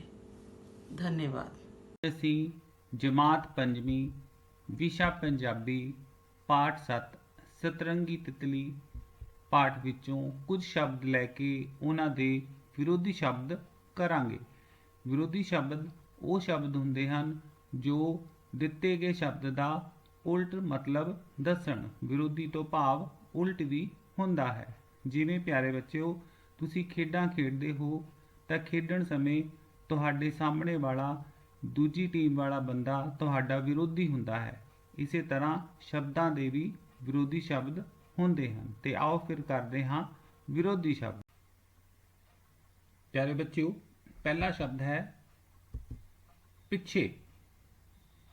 ਜਿਵੇਂ ਤੁਸੀਂ ਤਸਵੀਰ ਵਿੱਚ ਵੇਖ ਰਹੇ ਹੋ ਕਿ ਇੱਕ ਕਾਰਟੂਨ ਇੱਕ ਘਣ ਦੇ ਪਿੱਛੇ ਹੈ। ਇਸੇ ਤਰ੍ਹਾਂ ਪਿੱਛੇ ਸ਼ਬਦ ਦਾ ਵਿਰੋਧੀ ਸ਼ਬਦ ਹੋਵੇਗਾ ਅੱਗੇ। ਜਿਵੇਂ ਉਹੀ ਕਾਰਟੂਨ ਹੁਣ ਘਣ ਦੇ ਅੱਗੇ ਆ ਗਿਆ ਹੈ, ਇਸ ਤਰ੍ਹਾਂ ਪਿੱਛੇ ਦਾ ਵਿਰੋਧੀ ਸ਼ਬਦ ਹੋਇਆ ਅੱਗੇ। ਹੁਣ ਅਸੀਂ ਅਗਲੇ ਸ਼ਬਦ ਵੱਲ ਚੱਲਦੇ ਹਾਂ। ਅਗਲਾ ਸ਼ਬਦ ਹੈ ਸਾਡੇ ਕੋਲ ਚੰਗਾ। ਜਿਵੇਂ ਸਾਨੂੰ ਸਾਰਿਆਂ ਨੂੰ ਚੰਗੇ ਕੰਮ ਕਰਨੇ ਚਾਹੀਦੇ ਹਨ, ਮਾੜੇ ਕੰਮ ਨਹੀਂ ਕਰਨੇ ਚਾਹੀਦੇ। ਇਹ ਵੀ ਇੱਕ ਚੰਗਾ ਗੁਣ ਹੈ। ਚੰਗਾ ਦਾ ਵਿਰੋਧੀ ਸ਼ਬਦ ਹੋਵੇਗਾ ਮਾੜਾ।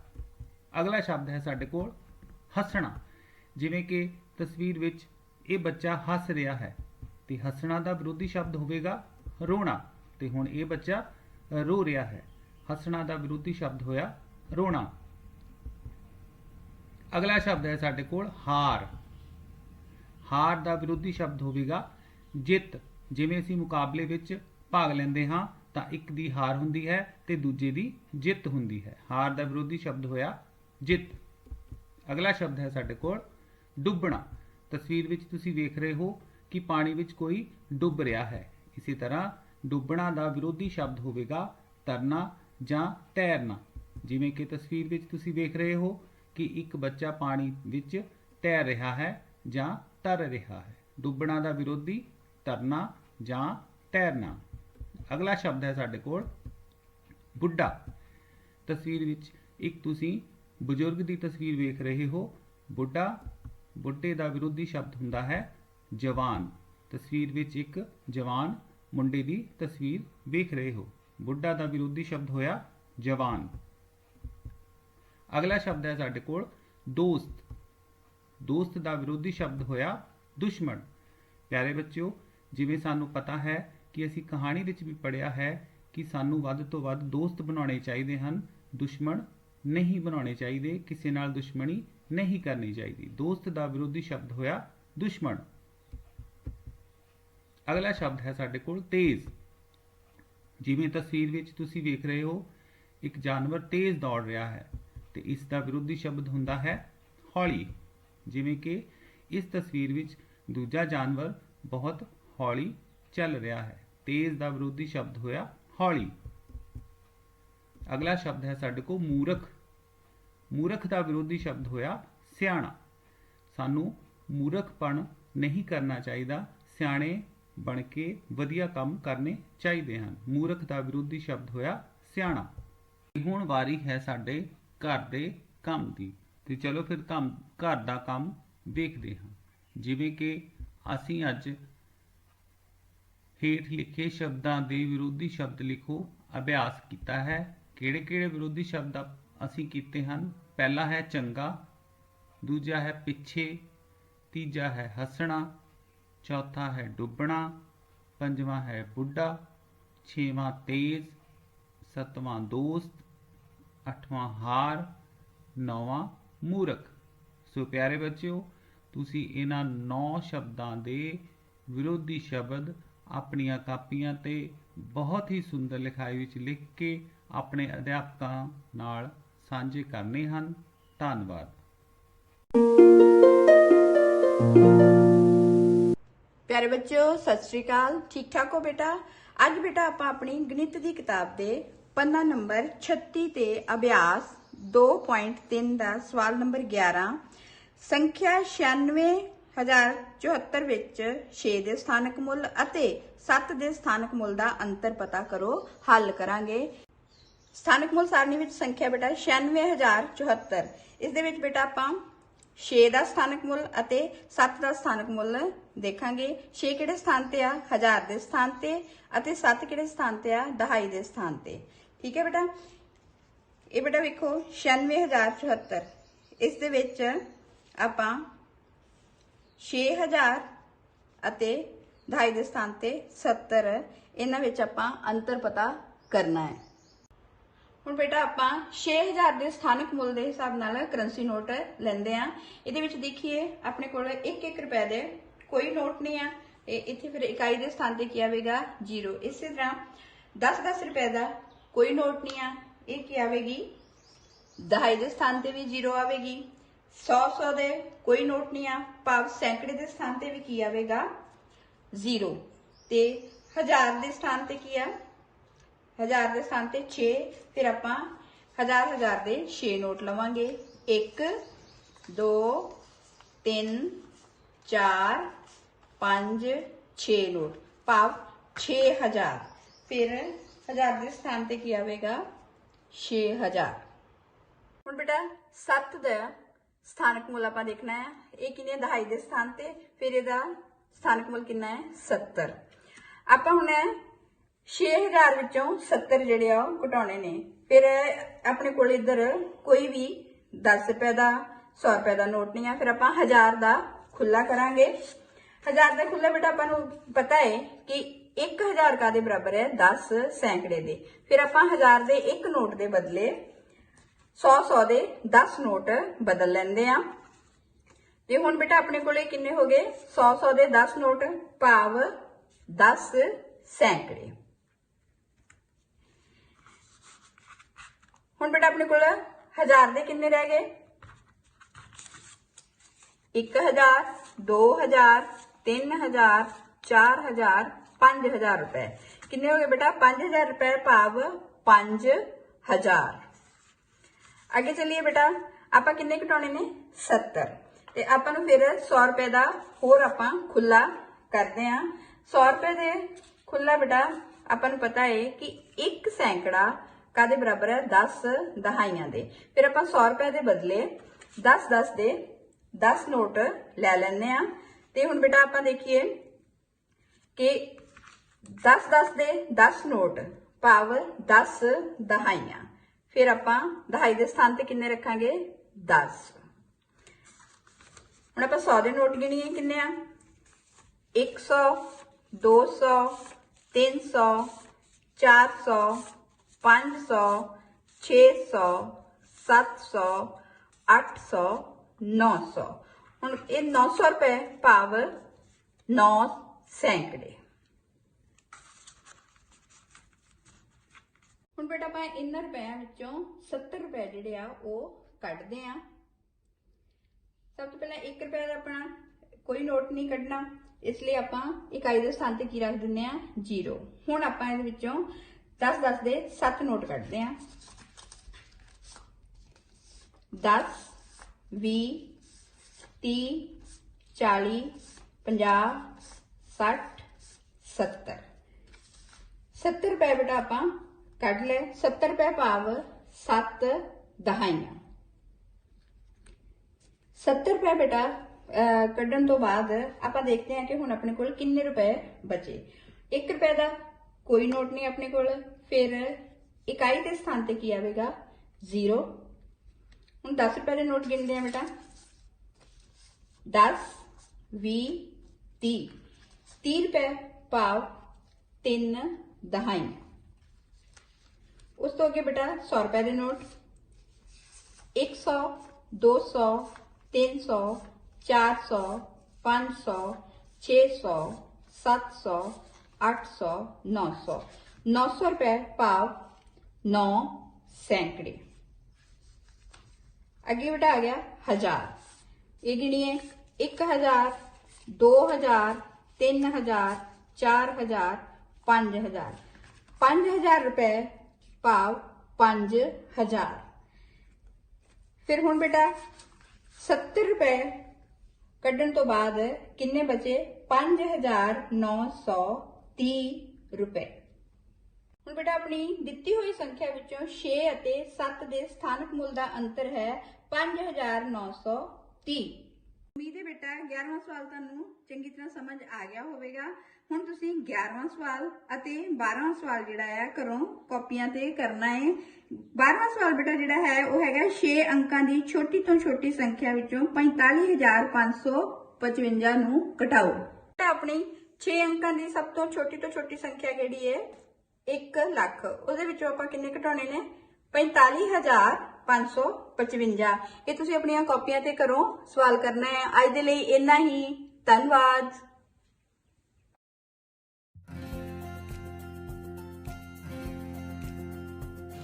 Dear students, you have already learned about some pronouns. Today we will learn some more pronouns. So let's start. The boy is saying, I am a boy. I have a ball. He is using I for himself. Dear children, the pronoun I is used to refer to the person speaking. Okay? I have a pencil. I like red color. Here I am using the word I to explain about myself. Now the girl is saying, I am a girl. And here she is saying, we are girls, we are enjoying. The word we is pronoun here. It is plural of the word I. I is used for oneself, whereas we is used for more than one person. Now, look here. Jasleen is saying to Divjot, you are my friend. Do you like to play? Here, the word you is a pronoun. You refers to the person spoken to. Now, look at this picture. Here, Divjot is saying, yes, I want to play with you. The word you can be used for singular or plural nouns also. Okay? Here, the boy is saying they are friends. They are playing. The pronoun they is used for more than one person. The pronoun they can be used for animals or things spoken about. Here, I take another example. I know Dr. Raj and his wife. They are very hardworking. They are very hardworking. Okay? Dear children, now it's the time for homework.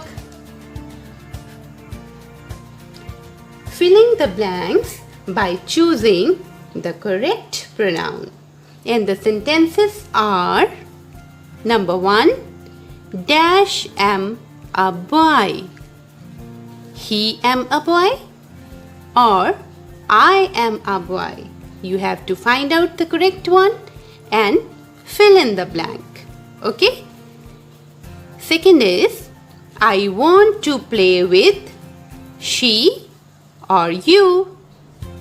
Number 3, dash are enjoying, we or he. Next, dash are my friends. I are my friends or they are my friends. Try to do it. Thank you. प्यारे बच्चों, आज हम पढ़ेंगे कक्षा 5वीं पाठ 4 मीठे फल। अभी तक हम पाठ को पढ़ चुके हैं, पाठ का अभ्यास किया है। आज हम पाठ के अभ्यास के अंतर्गत करेंगे प्रश्न उत्तर। प्रश्न उत्तर करने के लिए सब बच्चे अपने पास एक पेंसिल और अपनी किताब रखेंगे। सबसे पहले हम प्रश्न का उत्तर किताब में ढूंढेंगे और उसको पेंसिल से निशान लगाएंगे। इसके बाद सब बच्चे अपना प्रश्न का उत्तर अपनी कॉपी के अंदर सुंदर करके लिखेंगे। हमारा पहला प्रश्न है, महाराजा रणजीत सिंह कहाँ जा रहे थे? अब हम इसका उत्तर पाठ में ढूंढते हैं तो हमें पता चलता है महाराजा रणजीत सिंह अपने अंगरक्षकों के साथ शिकार खेलने जा रहे थे। कहाँ जा रहे थे? शिकार खेलने जा रहे थे। अब इस उत्तर को हम कॉपी में कैसे लिखेंगे? महाराजा रणजीत सिंह शिकार खेलने जा रहे थे। हमारा दूसरा प्रश्न है, बच्चे पत्थर मारकर क्या तोड़ रहे थे? इसके उत्तर के लिए जब हम पाठ पढ़ते हैं तो हमें पता चलता है बच्चे पत्थर मार मार कर बेर तोड़ रहे थे। क्या तोड़ रहे थे? बेर तोड़ रहे थे। अब इस उत्तर को कॉपी में लिखेंगे, बच्चे पत्थर मार कर बेर तोड़ रहे थे। हमारा तीसरा प्रश्न है, महाराजा को पत्थर कहाँ लगा? अब पाठ में जब हम पढ़ते हैं तो हमें पाठ में मिलता है, तभी एक पत्थर का टुकड़ा बड़ी जोर से उनकी कनपटी पर लगा। उनकी किनकी? महाराजा की। तो पत्थर का टुकड़ा कहाँ लगा? कनपटी पर लगा।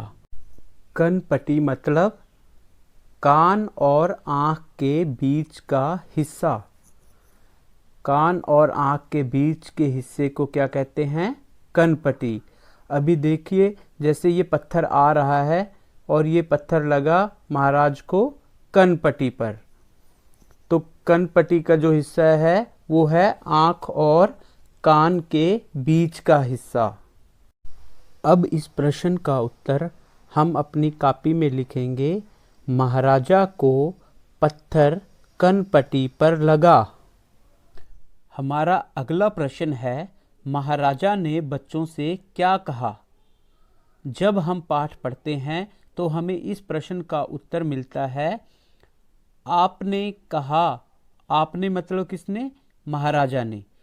महाराजा ने कहा, बच्चों डरने की कोई बात नहीं, जब एक बेरी पत्थर खाकर तुम्हें मीठे मीठे बेर देती है तो क्या आपका महाराज पत्थर खाकर आपको सजा देगा? नहीं, मैं भी तुम्हें कुछ दूंगा। अब इस उत्तर को हम अपनी कॉपी में लिखेंगे। महाराजा ने कहा, बच्चों डरने की बात नहीं, जब एक बेरी पत्थर खाकर तुम्हें मीठे मीठे बेर देती है तो क्या आपका महाराज पत्थर खाकर आपको सजा देगा? नहीं, मैं भी तुम्हें कुछ दूंगा। हमारा अगला प्रश्न है, महाराजा ने बच्चों को क्या दिया? इस प्रश्न का उत्तर हम पाठ में पढ़ते हैं, उन्होंने अपने अंगरक्षकों से बच्चों को मीठे मीठे बेर तथा मिठाइयाँ देने को कहा। तो अब इस प्रश्न का उत्तर हम अपनी कॉपी में लिखेंगे, महाराजा ने बच्चों को मीठे मीठे बेर तथा मिठाइयाँ दी। बच्चों, हमने पाठ 4 मीठे फल के सभी प्रश्न उत्तर कर लिए हैं। अब समय है गृह कार्य का। गृह कार्य के लिए जितने भी प्रश्न उत्तर आज हमने किए हैं, उन सब प्रश्न उत्तर को आपने अपनी कॉपी में सुंदर और साफ लिखाई में लिखना है और याद करना है। बहुत ही सत्कारयोग अध्यापक साहिबान ਅਤੇ ਪਿਆਰੇ ਵਿਦਿਆਰਥੀਓ, ਸਾਰਿਆਂ ਨੂੰ ਪਿਆਰ ਭਰੀ ਸਤਿ ਸ੍ਰੀ ਅਕਾਲ। ਹਾਂ ਬੇਟਾ, ਪੰਜਾਬੀ ਦੀ ਲਿਖਾਈ ਬਾਰੇ ਆਪਣਾ ਪ੍ਰੋਜੈਕਟ ਹੈ ਜਿਹੜਾ ਉਹ ਚੱਲਦਾ ਪਿਆ ਹੈ ਤੇ ਅੱਜ ਬੱਚੇ ਆਪਾਂ ਜਿਹੜਾ 6ਵੇਂ ਸੈੱਟ ਦੇ ਤੀਜੇ ਅੱਖਰ ਛੱਛਾ ਦੇ ਉੱਤੇ ਪਹੁੰਚ ਗਏ ਆ। ਤੁਸੀਂ ਧਿਆਨ ਦੇ ਨਾਲ ਬੋਰਡ ਦੇ ਉੱਤੇ ਦੇਖੋ ਅੱਖਰ ਛੱਛਾ ਦੀ ਬਣਤਰ ਅਸੀਂ ਕਿਸ ਤਰ੍ਹਾਂ ਬਣਾਉਣੀ ਆ। ਸਭ ਤੋਂ ਪਹਿਲੇ ਸਟੈਪ 6ਵੇਂ ਸੈੱਟ ਦਾ ਅੱਖਰ ਤੀਜਾ ਤੇ ਲਾਸਟ ਅੱਖਰ ਆ ਇਹ ਬੇਟਾ ਅੱਖਰ ਛੱਛਾ। ਸਭ ਤੋਂ ਪਹਿਲੇ ਸਟੈਪ ਦੇ ਉੱਤੇ ਅਸੀਂ ਉੱਪਰਲੀ ਰੇਖਾ ਦੇ ਉੱਤੇ ਇੱਕ ਰੇਖਾ ਖਿੱਚ ਲੈਣੀ ਹੈ ਅੰਦਾਜ਼ੇ ਨਾਲ, ਜਿੰਨੀ ਅਸੀਂ ਅੱਖਰ ਦੀ ਚੌੜਾਈ ਰੱਖਣੀ ਹੈ। ਠੀਕ ਹੈ ਬੇਟਾ। ਇਸ ਉਪਰੰਤ ਇਹਦੇ ਤੋਂ ਥੋੜਾ ਜਿਹਾ ਅੰਦਰਲੇ ਪਾਸੇ ਨੂੰ ਹੋ ਕੇ ਅਸੀਂ 90 ਡਿਗਰੀ ਤੇ 33% ਰੇਖਾ ਲੈ ਲੈਂਦੇ ਆ। ਤਾਂ ਕਿਉਂਕਿ ਆਪਾਂ ਇਹਦੇ ਸਟੈਪ ਵੀ ਵਾਵੇ ਵਾਲੇ ਹੀ ਹੈਗੇ ਆ। 33% ਰੇਖਾ ਲੈ ਕੇ ਉੱਪਰਲੀ ਰੇਖਾ ਦੇ ਬੇਟਾ ਪੈਰਲਲ ਚੱਲਾਂਗੇ ਅਸੀਂ। ਉੱਪਰਲੀ ਰੇਖਾ ਦੇ ਪੈਰਲਲ ਚੱਲਦੇ ਹੋਏ ਜਿੰਨੀ ਅੱਖਰ ਦੀ ਚੌੜਾਈ ਰੱਖਣੀ ਆ, ਇੱਥੋਂ ਗੋਲਾਈ ਦਿੰਦੇ ਹੋਏ ਥੱਲੇ ਵਾਪਸ। ਤਾਂ ਬੇਟਾ ਇਸ ਪੁਆਇੰਟ ਨਾਲੋਂ ਥੋੜਾ ਜਿਹਾ ਅੰਦਰਲੇ ਪਾਸੇ ਹੀ ਅਸੀਂ ਠਹਿਰਾਓ ਕਰ ਲਾਂਗੇ। ਠਹਿਰਾਓ ਕਰਨ ਉਪਰੰਤ ਥੋੜਾ ਜਿਹਾ ਅੰਦਰ ਇੱਥੋਂ ਅਸੀਂ ਗੋਲਾਈ ਦੇਣੀ ਸ਼ੁਰੂ ਕਰ ਦਾਂਗੇ। ਇਹਦਾ ਬਸ ਬੇਟਾ ਗੋਲਾਈ ਦਾ ਹੀ ਵਿਸ਼ੇਸ਼ ਧਿਆਨ ਰੱਖਣਾ ਹੈ। ਇੱਥੋਂ ਗੋਲਾਈ ਦੇ ਕੇ ਅਸੀਂ ਹੇਠਲੀ ਲਾਈਨ ਦੇ ਉੱਤੇ ਪੈਰਲਲ ਚੱਲਦੇ ਹੋਏ ਤੇ ਇੱਥੋਂ ਵੀ ਥੋੜਾ ਜਿਹਾ ਉਰਲੇ ਪਾਸੇ ਠਹਿਰਾਓ ਕਰਕੇ ਫਿਰ ਅਸੀਂ ਬੱਚੇ ਇੱਥੋਂ ਗੋਲਾਈ ਦਿੰਦੇ ਹੋਏ ਇੱਥੇ ਆ ਕੇ ਅਸੀਂ ਟੱਚ ਕਰ ਦਾਂਗੇ ਤੇ ਇਹਦੇ ਸੈਂਟਰ ਦੇ ਵਿੱਚੋਂ ਅਸੀਂ ਆਹ ਰੇਖਾ ਜਿਹੜੀ ਆ ਉਹ ਸਿੱਧੀ ਖਿੱਚ ਦਾਂਗੇ। ਇਹ ਬਣ ਗਿਆ ਸਾਡੇ ਕੋਲੇ ਅੱਖਰ ਛੱਛਾ। ਫਿਰ ਬੱਚੇ ਧਿਆਨ ਨਾਲ ਦੇਖੋ ਛੱਛੇ ਦੇ ਕਿਹੜੇ ਕਿਹੜੇ ਸਟੈਪ ਅਸੀਂ ਫੋਲੋ ਕੀਤੇ। ਸਭ ਤੋਂ ਪਹਿਲਾਂ ਅੰਦਾਜ਼ੇ ਨਾਲ ਜਿੰਨੀ ਅਸੀਂ ਅੱਖਰ ਦੀ ਚੌੜਾਈ ਲੈਣੀ ਆ ਉਨੀ ਅਸੀਂ ਰੇਖਾ ਲੈ ਲਈ।